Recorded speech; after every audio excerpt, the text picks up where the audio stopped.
Tout d'abord, je voudrais vous remercier d'avoir accepté de répondre à notre invitation en participant à cette rencontre qui porte, comme vous le savez, sur un seul point, l'élection du président de la CAF du 12 mars 2021. Comme vous le savez déjà, la date limite pour le dépôt des candidatures pour les élections à la CAF était fixée au jeudi 12 novembre dernier. Je vous confirme ce jour que ma candidature au poste de président de la CAF a été effectivement déposée le même jour au Caire et me permet de pouvoir annoncer, sous réserve du résultat du contrôle d'éligibilité exercé par les organes compétents, que je suis candidat pour diriger la CAF pour les 4 prochaines années, menant à l'horizon 2025. Cette décision est la conséquence d'une conjonction de différents facteurs. Tout d'abord, je dois dire qu'un grand nombre de présidents de fédérations m'ont sollicité avec beaucoup d'insistance durant les jours précédant la date limite pour que je porte ma candidature au plus haut poste de l'instance dirigeante du football continental. Je dois dire aussi que je n'ai pas été insensible à cette marque de considération et de confiance de mes pairs africains. Il est également bon de rappeler qu'avant cela, il est souvent arrivé que des acteurs du football africain me suggèrent d'envisager et de me préparer à une telle candidature. Le contexte actuel au sein de l'institution aidant, les sollicitations se sont multipliées et sont devenues plus pressantes au fur et à mesure que le terme du délai de dépôt des candidatures se rapprochait.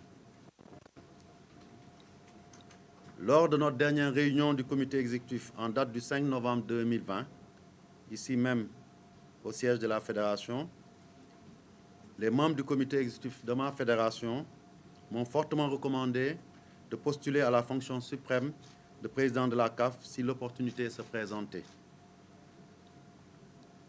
J'exprime aujourd'hui toute ma gratitude aux membres du comité exécutif qui ont toujours exprimé le souhait de me voir un jour au sommet du football africain. C'est le même sentiment que j'éprouve pour les nombreuses fédérations sœurs du continent qui m'ont sollicité pour cette candidature.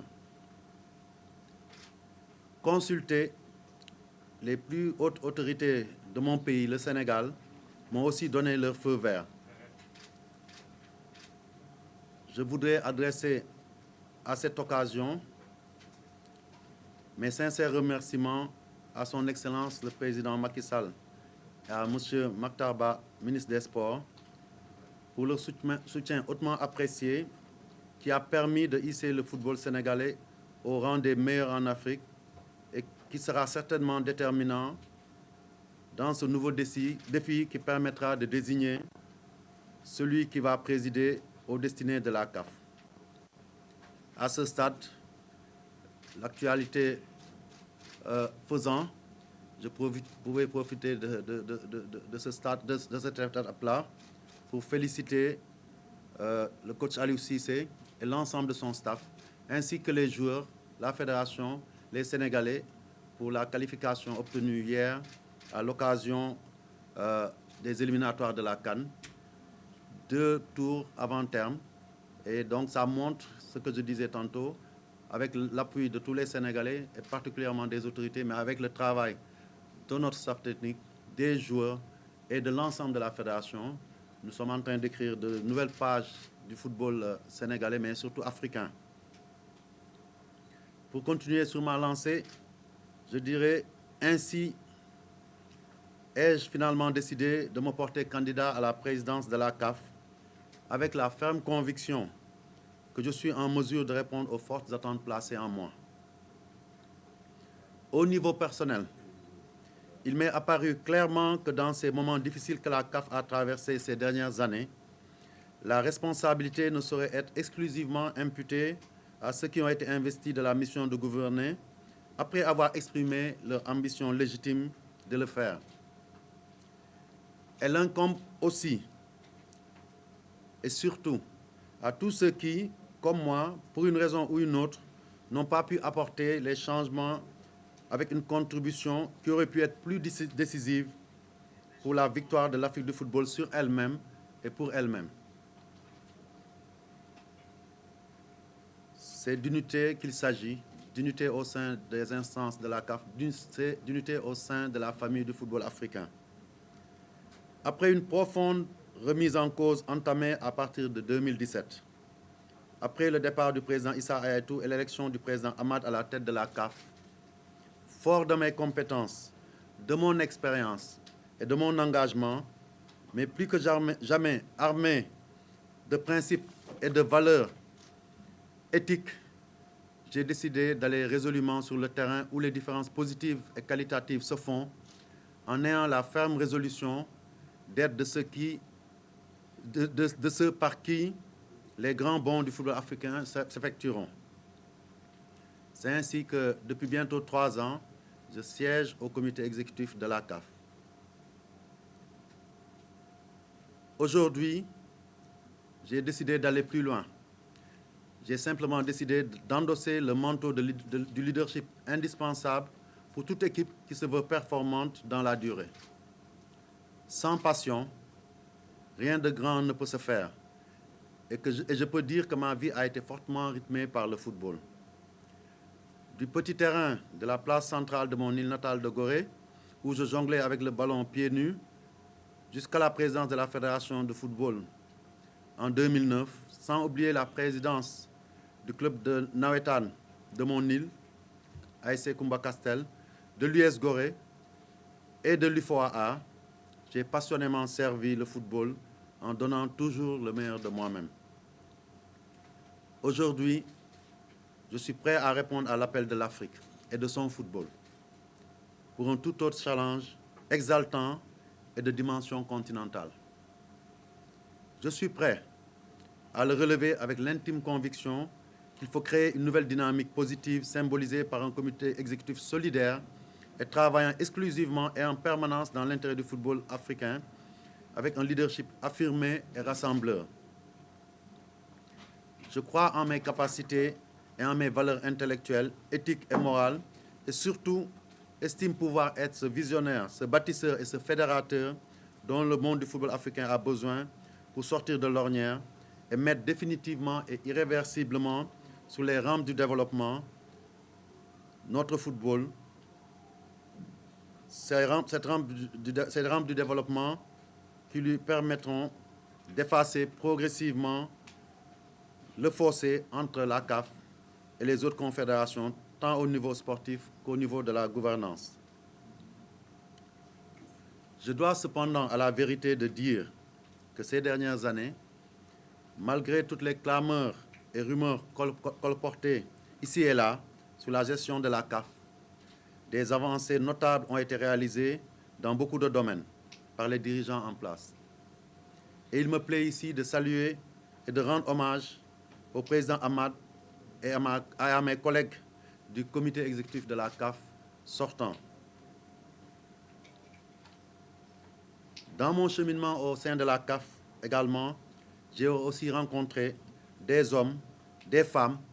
qui chacun à sa manière aura apporté une contribution substantielle à la construction du socle sur lequel je souhaite édifier cette CAF du futur que je promets aux amoureux du football de notre continent au potentiel immense. Je suis fier d'être un produit du sport et du football sénégalais qui m'ont tout donné et c'est l'occasion pour moi de remercier pour leur soutien au moment d'entamer cette nouvelle aventure les acteurs du football sénégalais dans leurs différentes composantes, mais aussi M. Diagne Ndiaye, président du comité national olympique, et tous les membres du mouvement sportif, sans oublier la presse sportive. C'est l'occasion de rappeler que même si j'ai toujours eu un cursus très football, j'ai eu une incursion d'à peu près 8 ans dans le basket, où j'ai dirigé un club de basket, où j'ai gagné avec ce club de basket. Et j'ai même, ça beaucoup de Sénégalais l'ignorent, j'ai même eu à siéger comme membre de la Fédération sénégalaise de basket. Aujourd'hui donc, cela montre que c'est l'ensemble du monde sportive, cette grande famille à nul autre pareil, qui, à mon avis, est interpellée par ma candidature. Ce n'est pas mon humble personne qui est concernée, c'est un pays tout entier qui a une mission à relever, apporter une contribution significative au développement du football au niveau continental à travers un de ses fils. Pour rester dans notre jargon, je dirais simplement que c'est un tout autre match, sans doute le plus difficile, qui commence aujourd'hui. Il faudra se donner les moyens de le gagner en rassemblant autour de ma candidature le maximum de fédérations africaines. Parce que ne nous cachons pas derrière notre petit doigt.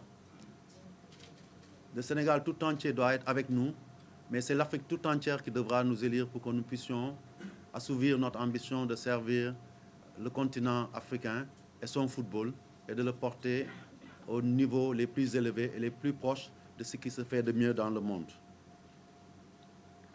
Aujourd'hui, d'Alger à Antananarivo, de Dakar à Djibouti, je tends la main à l'ensemble des présidents de fédération, à l'ensemble des acteurs du football, pour qu'ils regardent vers moi, qu'ils sachent que je peux être l'homme de la situation. J'aborde ce défi avec une grande confiance, car comme aimait le dire Nelson Mandela, ce grand Africain dont la persévérance doit nous inspirer,